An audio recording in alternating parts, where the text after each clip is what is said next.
The NOAA Educational Partnership Program is a federal STEM education and future workforce initiative comprised of 4 cooperative science centers at minority-serving institutions. These CSCs encompass 24 university campuses with the purpose of advancing education and cooperative research while supporting students in building capacity in NOAA mission sciences. Sometimes you don't know history when you're making it.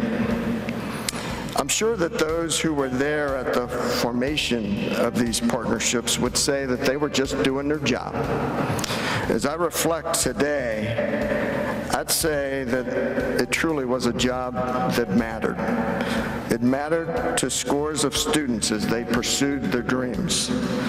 It mattered to NOAA's ability to provide environmental intelligence that protects American lives and livelihoods.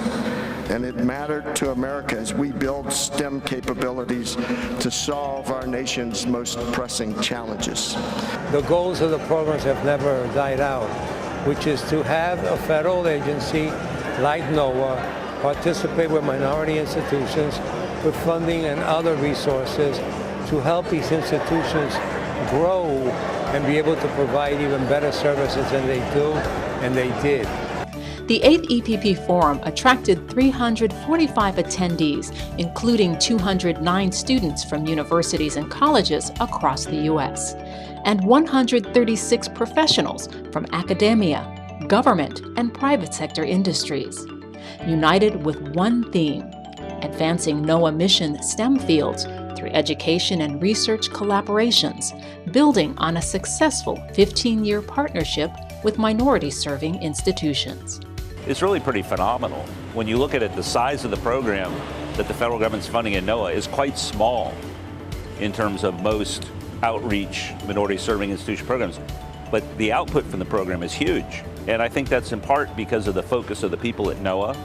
I think that's in part because of the way the program was structured to bring students into NOAA to work on internships, to work on issues which are relevant to the agencies. And that's a real credit to the people at NOAA who are running the program now. By educating and training a future workforce in STEM disciplines supporting the NOAA mission, the EPP enhances NOAA's succession planning efforts while creating a workforce which reflects the diversity of the American population.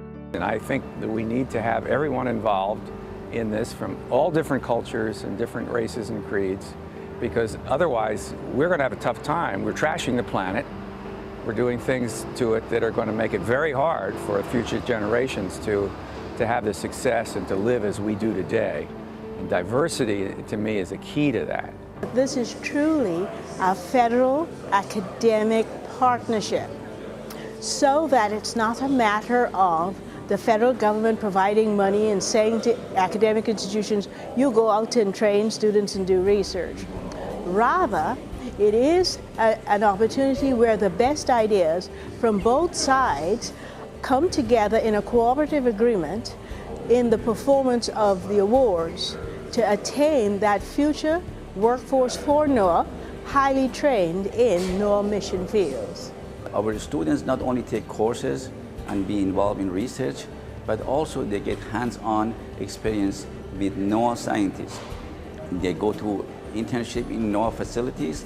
They get hands-on experience how NOAA needs STEM in their fields, and also the workforce development. We emphasize to be ready on the first day on the job to be able to help the federal government as well as contractors that they work for the federal governments in application of the science, technology, engineering, and mathematics in real field.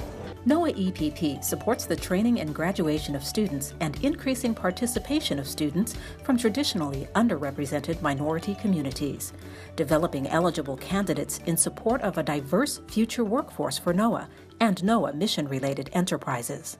It's difficult to sustain a program of this type for 15 years, but I think what made it easy has been the results that we've been able to demonstrate along the way. It has been easy to get people to support the program because of that, because of the work of people at the City College, for example, at Florida A&M University, Howard University, Maryland Eastern Shore, all of these partners working together to ensure how this investment has helped to serve this nation, NOAA, and the universities who have benefited from it as well.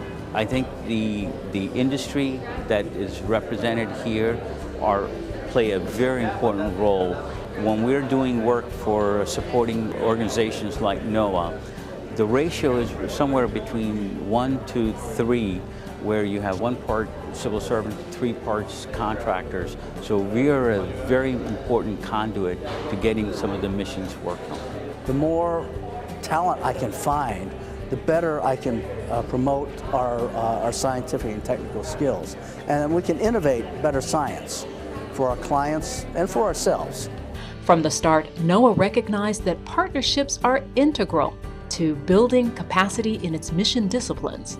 These partnerships serve as entry points along the workforce pipelines, helping each science center recruit students and faculty. We're in a time of great challenge. If you take a look at the impact of climate change, we are experiencing more severe weather and a greater incidence of severe weather. So the nature of the environmental threats to the nation and to the globe seem to be increasing day by day by day. For most of human urbanized history, the waterfront is where you put your heaviest industrial uses. What does that mean when you have the city's heaviest chemical, infrastructure, and manufacturing uses clustered all in the path of potential storm surges all on the waterfront?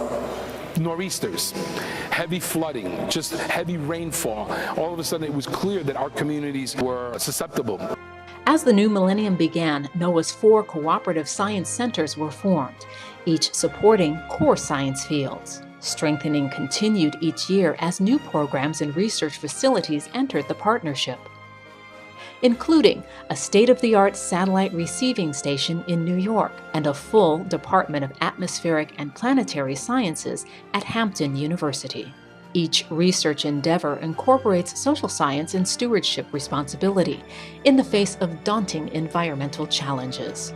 Collaboration between centers continues to grow, with amazing success across the entire EPP.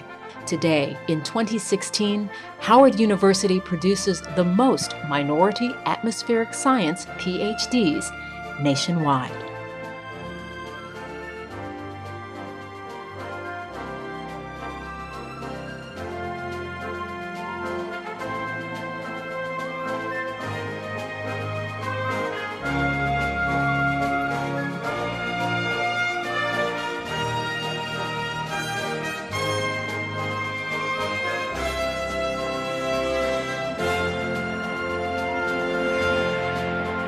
Immediately, some of the benefits of the conference is that as a student and even as a non-student, you get to meet people from other universities, members of the federal government, from NOAA, from the NGA, private sector people that are interested in doing the same thing that you're doing. So you really are exploring 3 avenues of future career paths and also 3 avenues of research and development and impact. During this conference, I feel like I've learned about the policy side to it, which is something that I don't initially think about when I think NOAA. There's so much policy involved, and it's been really cool to learn about the steps that they take to make this program possible. I've made connections also with people I thought that I wouldn't even think about having connections with, because the specific interest was kind of outside of what they were looking for, but it actually would fit right in terms of research and development for sure. It's a pretty great program for undergrad and graduates, especially for minority undergrads and graduates. It awards each and every one of their students great opportunity, whether it's academically or socially, to not only further their academic career, but also their professional career as well. It's just been an eye-opening experience to realize how my research and other people's researches can affect, the public. And funding these researches is important because, they have a broader, implications on the public. What it means to me is an opportunity for the federal government where I serve in to be pushed, to be nudged over to helping these schools.